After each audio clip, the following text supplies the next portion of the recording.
जय हिंद जय भारत।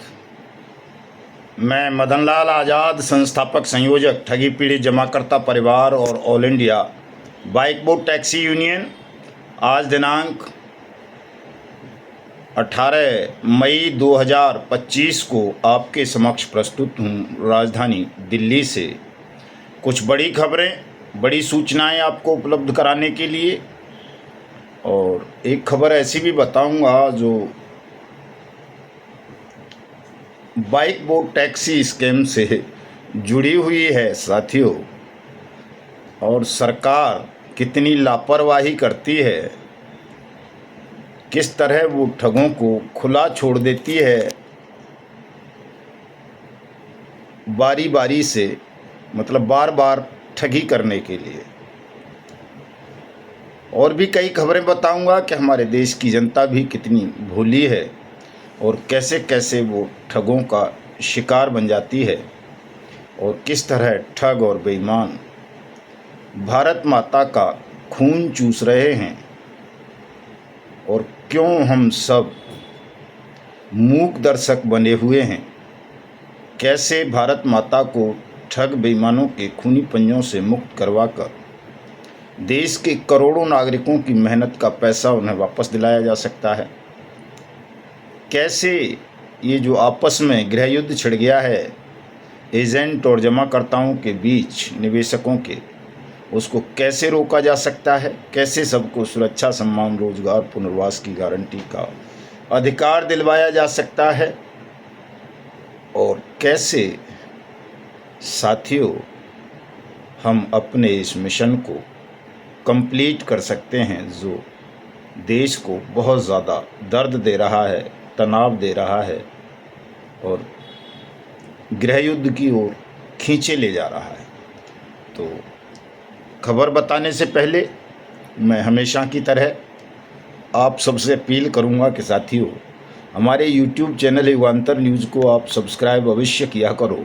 जिन्होंने नहीं किया है, जिन्होंने कर रखा है उनको तो मिलती है ये अपडेट, जिन्होंने नहीं किया है वो इसे सब्सक्राइब ज़रूर कर लें, ताकि आपको घर बैठे मुफ्त में अपडेट मिलती रहे, मार्गदर्शन मिलता रहे और आप अपनी लड़ाई स्वयं लड़ने के लिए तैयार हो सकें। लाइक कमेंट भी इसको कर दिया करें, वीडियो को पूरा ध्यान से सुन लिया करें, क्योंकि इसमें सभी कंपनी से जुड़ी हुई अपडेट होती हैं। कोई ऐसा नहीं है किसी एक कंपनी की बात करते हों। हम तो 3 लाख कंपनियों की, क्रेडिट कोऑपरेटिव सोसाइटियों की बात करते हैं जिनमें भी किसी का कोई पैसा फंसा रह गया है, वो उसे वापस नहीं मिला। तो इसलिए पूरा वीडियो ध्यान से सुन लिया करें, पता नहीं किस पार्ट में आपकी बात हो, और इसे शेयर भी कर दिया करें ताकि ज़्यादा से ज़्यादा लोगों तक हमारी बात पहुंच सके। तो उम्मीद करता हूं आप मेरी इस अपील पर रोज़ाना की तरह अवश्य ही गौर फरमाएंगे और आर्थिक सहयोग भी कर दिया करें साथ में साथियों, चूँकि बिना अर्थ के भी पूरा तंत्र व्यर्थ हो जाता है।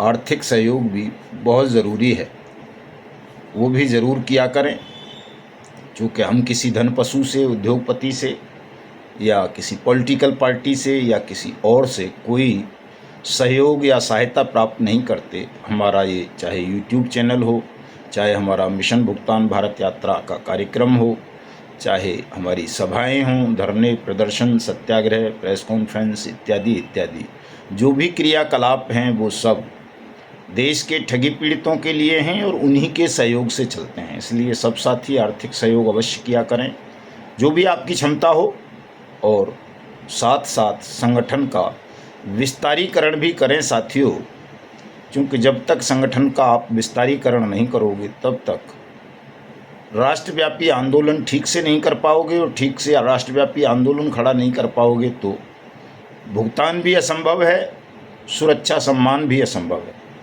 तो संगठन का विस्तार भी तमाम साथी करें। मुझे बड़ी खुशी हुई कल हमारे जिला अध्यक्ष भाई दिलीप सुराणा साहब ने, जो चित्तौड़गढ़ से जिला अध्यक्ष हैं हमारे, उनके ज़िले में साथियों 6 तहसील हैं, उन्होंने 6 तहसीलों में कार्यकारिणी का गठन कर दिया है। बड़ी सादड़ी, बेंगू, गंगरार, डूंगला, रासमी, कपासम, इन 6 तहसीलों में उन्होंने संगठन की कार्यकारिणी बना दी हैं। इसके लिए मैं अपने तमाम तहसील अध्यक्ष व अन्य साथियों को और दिलीप सुराणा साहब को बहुत बहुत बधाई, शुभकामनाएं देता हूं, नमन करता हूं उनके इस प्रयास को। और संभवतः देश में पहला जिला चित्तौड़गढ़ ऐसा बन गया है जहां उसकी 5 तहसीलों में ठगी पीड़े जमाकर्ता परिवार तब जबकि कार्यकारिणियों का गठन हुआ है। आप सब भी अपने अपने ज़िलों में इसी तरह तहसील स्तर पर कार्यकारिणी बनाएं, फिर उसे बूथ स्तर तक लेकर के जाएं साथियों। चूँकि 1 करोड़ से ज़्यादा सदस्य हमें देश भर में चाहिए ताकि हम 1 लाख से ऊपर सत्याग्रही साथी एक दिन दिल्ली में उतारकर प्रधानमंत्री को घेर सकें और उनसे उस पैसे को बाहर निकलवा सकें, हर ज़िले और तहसील में भिजवा सकें जो पैसा उन्होंने ठगी पीड़ितों का ईडी, सीबीआई वगैरह वगैरह के माध्यम से हड़प रखा है एक तरह से। क्योंकि बट्स एक्ट 2019 बनाया है संसद ने, उसमें ये गारंटी दी गई है कि ज़िला स्तर पर, तहसील स्तर पर सक्षम और सहायक सक्षम अधिकारी अपने अपने क्षेत्र के ठगी पीड़ितों की जमा राशि का 2 से 3 गुना पैसा आवेदन लेकर 180 दिन में देंगे। लेकिन 6 साल से ज़्यादा समय हो गया और प्रधानमंत्री सारे पैसे पर कुंडली मार करके बैठ गए हैं, उसे जिलों और तहसीलों को नहीं दे रहे हैं। इसलिए जिला अधिकारी और तहसील के अधिकारी ठगी पीड़ितों का पैसा आवेदन लेने के बाद भी रिलीज नहीं कर पा रहे, जो बहुत बड़ी समस्या है, लड़ाई है। और इस संघर्ष को जब तक आप खुली आंखों से, खुले मन से देखोगे नहीं, संगठन से जुड़ोगे नहीं, तब तक साथियों ये लड़ाई ऐसे ही लंबी खिंचती रहेगी। तो आओ तमाम साथी संगठन का विस्तार करो, आंदोलन को घर घर पहुंचाओ और लाखों लोगों की, ठगी पीड़ितों की, सत्याग्रह साथियों की भीड़ के साथ एक दिन तय करेंगे जब प्रधानमंत्री को घेर लिया जाएगा और कहा जाएगा कि भुगतान करो या सत्ता छोड़ो, ठग बेईमानो भारत छोड़ो। इस नारे को बुलंद करो, घर घर पहुंचाइए। आता हूं खबर पे, बहुत बड़ी खबर है ये साथियों हमारे लिए। चूँकि जिस बाइक बोट टैक्सी स्कैम में देश के 2 लाख फौजी फंस गए थे, सैकड़ों फौजियों ने आत्महत्या कर ली थी, ऑन ड्यूटी सैनिकों ने। उन सैनिकों की पीड़ा, दुख, दर्द को देख करके हमें इस आंदोलन में कूदना पड़ा था। ये आंदोलन की बागडोर संभालनी पड़ी थी और इसी से ये स्वप्न भी पनपा था कि हमें ठगमुक्त बेईमान रहित हिंदुस्तान बनाना है। और बाद में तो पता चला कि वो हमारी कोई भावनाएं नहीं थी, कुछ नहीं था, वो सब परमपिता परमेश्वर का, ईश्वर का किया हुआ था कि उस स्कैम के बहाने उन्होंने हमें चुन लिया। देश के उन 42 करोड़ से ज़्यादा नागरिकों को ठगी की पीड़ा से मुक्त करने के लिए जिनका पैसा किसी न किसी कंपनी या क्रेडिट कोऑपरेटिव सोसाइटी, निधि, फर्म वगैरह में डूबा था, फंसा था।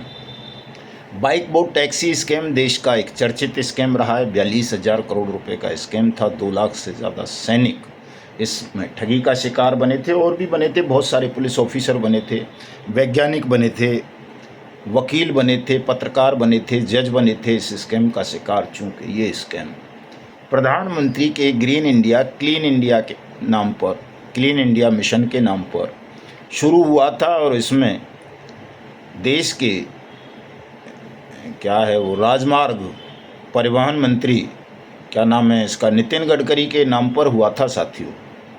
और जब बाइक बोट टैक्सी स्कैम का हो या स्कीम गर्वित इनोवेटिव प्रमोटर्स लिमिटेड ने लॉन्च की और जब शहर शहर इसकी फ्रेंचाइजी खोली गई, तो फ्रेंचाइजी की ओपनिंग करने के लिए उस ज़िले का डीसीपी या पुलिस कप्तान या डीएम, नहीं दोनों, डीएम और पुलिस कप्तान दोनों मौके पर होते थे और फ्रेंचाइजी का उद्घाटन किया जाता था, जिसके झांसे में लोग आ जाते थे, सेना की वर्दी पहन करके ये हुआ था। तो इसी वजह से बहुत सारे हमारे 2 लाख से ज़्यादा सैनिक साथी इस स्कैम का शिकार बने थे। और इस स्कैम में साथियों एक बहुत प्रमुख नाम था संजय भाटी, तो शायद चेहरा रहा होगा हीरो, लेकिन डायरेक्टर एक विजेंद्र सिंह हुडा नाम का आदमी था, जो 118 मुकदमे दर्ज होने के बाद देश छोड़कर फरार होने में सफल रहा था वो और एक और उसकी संजय भाटी की तथाकथित पत्नी दीप्ति बहल। दीप्ति बहल तो आज भी हिंदुस्तान में नहीं है, शायद 5 लाख रुपए का इनाम है। इस विजेंद्र सिंह हुड्डा पर भी 5 लाख का इनाम घोषित हुआ था साथियों। लेकिन कुछ तो भाई लोगों की अनभिज्ञता, कुछ सिस्टम में व्याप्त बेईमानी और ठगों को सिस्टम का, शासन प्रशासन का संरक्षण विजेंद्र सिंह हुड्डा को मिलता रहा और वो अग्रिम जमानत लेने में सफल हो गया साथियों। 5 लाख रुपए का इनाम घोषित होने के पश्चात भी विदेश में फरारी काटने के बाद भी अदालत ने उसको अग्रिम जमानत दे दी और अग्रिम जमानत मिलते ही वो हिंदुस्तान आ गया और हिंदुस्तान में पुनः उसने हापुड़ में साथियों एक यूनिवर्सिटी खोल ली, फर्जी यूनिवर्सिटी साथियों। और बाकायदा उसने LLB, B pharma, D pharma, B Tech समेत कितने ही महत्वपूर्ण कोर्सेज की डिग्री और डिप्लोमा फर्जी बनाकर लाखों लोगों को बेच दिए। ये 2019 में ही बंद हुई थी बाइकबोट टैक्सी स्कीम और कोई ज़्यादा समय नहीं हुआ इस बात को। लेकिन विजेंद्र सिंह हुड्डा सरकार की मिलीभगत से पुनः देश के लाखों लोगों को ठगने में सफल हो गया साथियों। और मोनार्ड नाम से यूनिवर्सिटी इसने खोली थी। नेता भी है, लोकदल का नेता रहा है बड़ा। और आज जो है यूपी की STF ने किसी और मामले में जांच कर रही थी और वो जांच करते करते यहाँ तक तार पहुँचे और विजेंद्र सिंह हुड्डा समेत इसके 11 और साथियों को गिरफ्तार कर लिया है। और पिलखुआ हापुड़ ज़िले का एक कस्बा है, आप जानते होंगे उसको, क्या नाम है, बहुत बकलूली करता है, कुमार विश्वास का गांव, राष्ट्रीय कवि जिसको कहा जाता है। पैसे दे दो, कोई भी प्रचार करवा लो, ठग हो चाहे डकैत, ऐसे ऐसे लोग राष्ट्रीय स्तर पर हमारी पहचान बने हुए हैं साथी। तो वहीं इसने मोनार्ड यूनिवर्सिटी खोली थी विजेंद्र सिंह हुड्डा ने और इसको 11 साथियों के साथ दबोच लिया है यूपी STF ने। और 50,000 से लेकर 5 लाख रुपए तक लेता था और डिग्री बनाकर किसी को भी दे देता था। और आशंका ये जताई जा रही है कि इसकी इन फर्जी डिग्रियों के आधार पर देश में हज़ारों लोगों ने सरकारी नौकरियां भी प्राप्त कर ली हैं। मैं दिल्ली स्थित ऑल इंडिया आयुर्विज्ञान संस्थान, जिसे मेडिकल या एम्स भी बोल देते हैं, उस पर कई बार बोलता रहता हूं कि वहां भी दर्जनों की तादाद में ऐसे कर्मचारी और अधिकारी हैं जो फर्जी डिग्रियों के आधार पर नौकरी पा रहे हैं और वर्षों से वेतन उठा रहे हैं और भत्ते ले रहे हैं। मैंने एक शिकायत भेजी थी तो भाई तो मुझे ही जान से मारने की धमकी दे रहा है कि अगर मेरी नौकरी चली गई, मेरी जांच हो गई तो गोली मार दूंगा। तो ठगों के हौसले इतने बुलंद हैं साथियों, आप समझ सकते हो कि ठग किस तरह से काबिज हो रखे हैं देश में और उनके हौसले इतने बढ़ गए हैं कि वो खुलेआम फर्जी डिग्रियों के, फर्जी डिप्लोमा, फर्जी कागजात के आधार पर झूठ बोलकर, गलत सूचनाएं देकर मेडिकल जैसे संस्थान में नौकरी पा जाते हैं और सरकार आंख बंद करके बैठी रहती है। और तब एक्टिव होती है जब लाखों लोग इन ठगों के शिकार बन चुके होते हैं और करोड़ों रुपए से ये उनको चूना लगा चुके होते हैं और सरकार को भी चूना लगा चुके होते हैं। सरकार को अगर थोड़ी सी भी शर्म लिहाज है तो उसे अलर्ट हो जाना चाहिए और ऐसे तमाम ठगों के खिलाफ जो देश के भविष्य के साथ, शासन प्रशासन के साथ खिलवाड़ कर रहे हैं, देश को रसातल में ले जा रहे हैं, सख्त से सख्त एक्शन लेना चाहिए। चूँकि साथियों यहीं से बुनियाद पड़ जाती है ठगी की। कोई व्यक्ति धोखाधड़ी से फर्जी डिग्री, फर्जी कागजात के आधार पर रिश्वत देकर, अपना तिकड़म भिड़ाकर अगर सरकारी संस्थानों में, सरकारी इन्फोर्समेंट एजेंसीज में नौकरी पा लेता है, तो आप समझ सकते हो कि वो कभी कानून सम्मत काम नहीं करेगा, वो कभी सत्य, न्याय और कानून के प्रति वफादार नहीं रहेगा, वो देश के प्रति वफादार नहीं रहेगा। वो चूँकि उसकी बुनियाद ही झूठ, बेईमानी, ठगी और छल से पड़ी है, धोखाधड़ी से, तो निश्चित रूप से देश के प्रति, कानून के प्रति, नागरिकों के प्रति गद्दारी करेगा। चूँकि उसके खून में गद्दारी होती है, जैसा कि अभी वो एक कौन ज्योति मल्होत्रा है, यूट्यूबर, जो पकड़ी गई है पाकिस्तान के लिए जासूसी करती हुई, जो भारतीय जनता पार्टी का पटका और टोपी लगा करके खुलेआम घूमती थी। तो आप समझ सकते हो कि जो भी गलत काम करते हैं लोग, गैरकानूनी काम करते हैं, वो सत्ता किसी की भी हो, आज भारतीय जनता पार्टी की सत्ता है, लेकिन जब कांग्रेस की सत्ता होती थी या उससे पहले और किसी की सत्ता थी, तो उनसे भी ठग और बेईमानों के तार जुड़े रहते हैं। बिना सत्ता के संरक्षण के कोई गलत काम कर नहीं सकता साथियों। तो सत्ता में बैठे हुए लोग या तो स्वयं ईमानदार बन जाएं, या फिर हमको और आपको मिलकर ऐसी व्यवस्था बनानी होगी कि इन लोगों को, ऐसी ताकतों को सत्ता से ही उखाड़ कर फेंकना होगा जो देश के साथ, आपके साथ छल कर रही हैं, धोखा कर रही हैं और समय से पहले वो ठग बेईमानों पर शिकंजा नहीं कस पाती हैं। बहुत बुरी खबर है ये अपने आप में, लेकिन पकड़ लिया यूपी एसटीएफ ने। इसके लिए यूपी एसटीएफ को बहुत बहुत धन्यवाद। ऐसे हजारों संस्थान देश में फर्जी चल रहे हैं जो फर्जी डिग्रियां बांटते हैं, और लाखों कर्मचारी, अधिकारी ऐसे हैं जो फर्जी डिग्रीज के आधार पर नौकरी कर रहे हैं। सबकी एक विस्तृत जांच पूरे देश भर में होनी चाहिए, और शासन प्रशासन से ऐसे फर्जी डिग्रीधारी, डिप्लोमाधारी लोगों को निकाल कर जेलों में ठूंस देना चाहिए। ये नैतिक कर्तव्य है, कानूनी कर्तव्य है देश की सरकार का। मैं समझता हूँ मेरी इस अपील पर सरकार अवश्य ही गौर करेगी, और बाइक बोर्ड टैक्सी स्कैम में चूँकि देश के 2 लाख से ज़्यादा सैनिक ठगी का शिकार बने हैं, और बाइक बोर्ड टैक्सी स्कैम के कारण ही देश में अनियमित जमा योजनाएं पाबंदी अधिनियम जैसा कानून बना था, जिसमें ये गारंटी दी गई थी कि सरकार पैसा वापस करेगी, जमा राशि का 2 से 3 गुना करेगी, 180 दिन में करेगी।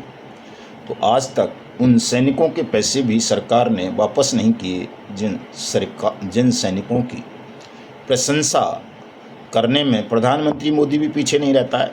वो भी सैनिक वर्दी पहन के खूब सैनिकों को मूर्ख बनाने का प्रयास करता है, लेकिन इस विषय पर गंभीर पर उसके मुंह में दही जम जाती है, और एक शब्द भी कभी ये नहीं बोलता कि मैं सैनिकों की रकम वापस करूंगा, जबकि उसे अच्छी तरह से पता है कि bike boat, hello taxi, top right जैसे स्कैम्स में देश के 2 लाख से ज़्यादा फौजी ठगी का शिकार बने थे। तो मैं फौजी भाइयों के परिवारों से अनुरोध करूंगा कि चूँकि फौजी भाई तो देश की सीमाओं की रक्षा पर हैं, वो इस तरह की एक्टिविटीज़ में हिस्सा नहीं ले सकते, लेकिन फौजी भाइयों के परिवारों पर कोई प्रतिबंध नहीं है। वो हमारे संगठन से अवश्य जुड़ें, इस मामले को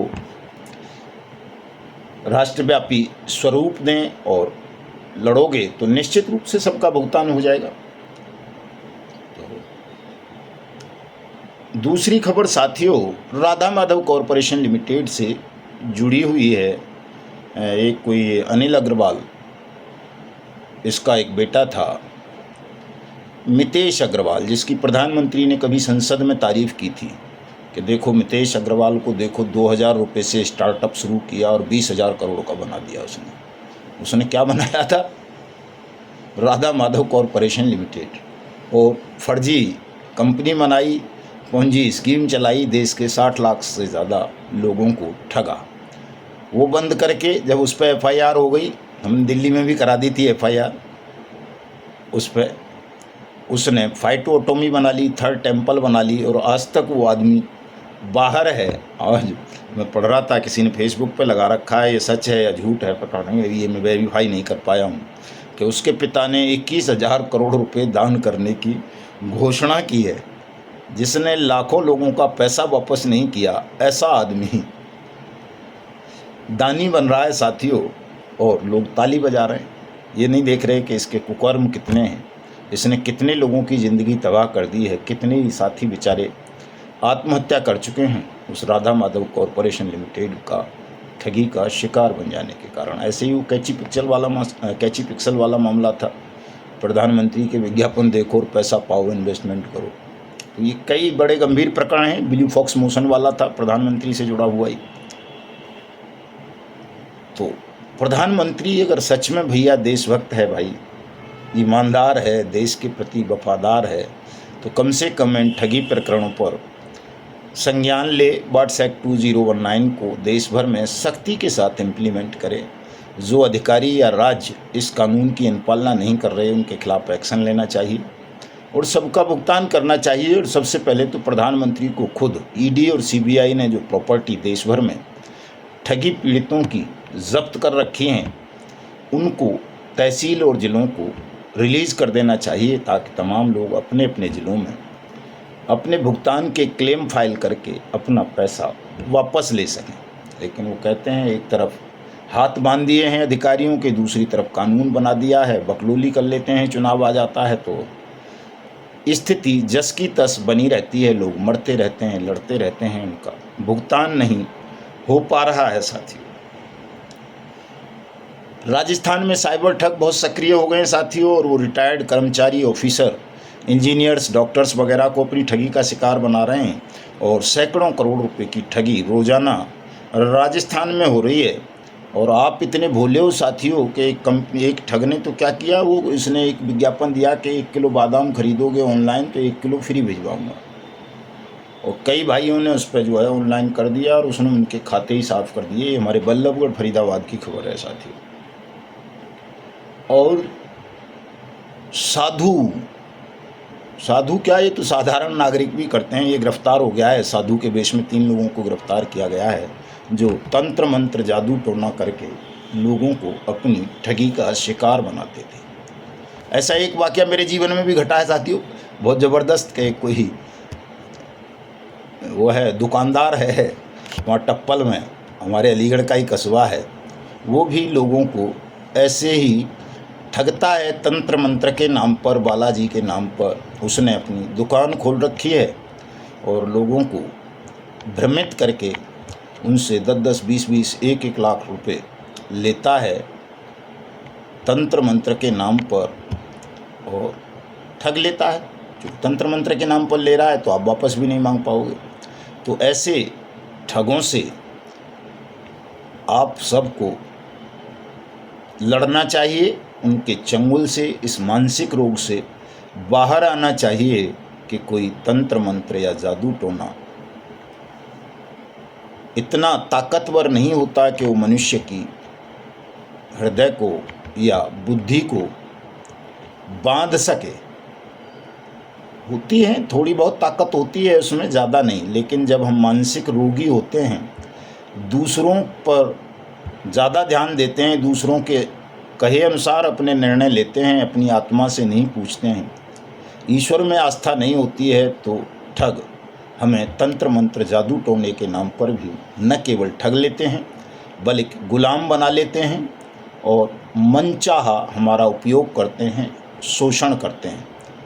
तो साथियों, ये ठग चाहे वो तांत्रिकों के वेश में हों, चाहे वो पूंजी स्कीम चलाने वाले हों, चाहे वो प्रॉपर्टी डीलर या बिल्डर्स के रूप में हों, चाहे वो सहकारी समितियों के रूप में हों, चाहे कंपनीज़ के रूप में, चाहे फर्म्स, चाहे एसएसजी, चाहे एनबीएफसी या फिर सुब्रत राय सहारा जैसे, समीर अग्रवाल जैसे उद्योगपतियों के रूप में हों, निर्मल सिंह भंगू जैसों के, इनसे सबसे आपको बहुत ज़्यादा सावधान रहने की ज़रूरत है और इन सबसे ही आपको लड़ना भी होगा, चूँकि तभी ठग मुक्त बेईमान रहित राष्ट्र राज्य बन सकेगा साथियों। अन्यथा ठगों ने हिंदुस्तान को उस स्थिति में लाकर के खड़ा कर दिया है कि यहाँ जन्म से ही बच्चे को ठगी और बेईमानी जैसे संस्कार दिए जाने लगते हैं। ईमानदारी से बड़ा होते होते किसी भी व्यक्ति का कोई सरोकार नहीं रहता है।